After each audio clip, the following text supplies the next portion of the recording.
Some important new research has been released on the patent system and how it's functioning. This research concerns the ability of patent owners to stop people from infringing. In the law, it's called an injunction, and the ability to obtain an injunction to stop someone from stealing your property. In the same way that you can stop someone from trespassing in your home or taking your bicycle, you can get an injunction in those contexts as well. Patent owners, as owners of property rights, get an injunction to stop someone from using their property rights in their invention or technology without their permission. Unfortunately, a Supreme Court decision in 2006 created a new test for receiving injunctions.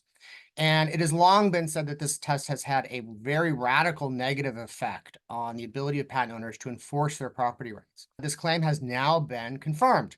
A new study by Dr. Kristina Acri of Colorado College, doing a rigorous statistical analysis, found that since the eBay decision, the ability of patent owners who license their patents, people who license their patents like universities and inventors and small startups, have seen a reduction of 91.2% in their ability to obtain injunctions for when people are using their patents without their permission.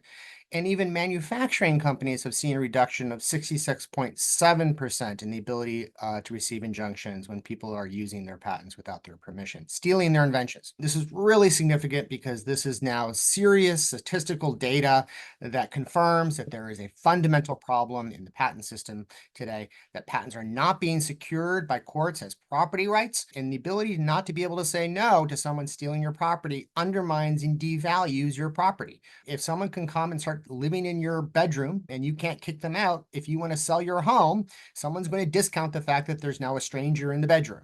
And the same thing happens in patent law. They discount the fact that you cannot enforce your exclusive right, your property right, against others. And so they pay less for that in the marketplace. This has really undermined and destabilized the role of patents as property rights in the modern innovation economy. And hopefully this data will serve as the basis for evidence-based policymaking by Congress as it considers reform here, much needed reform in writing this important system that has driven our innovation economy for 200 years.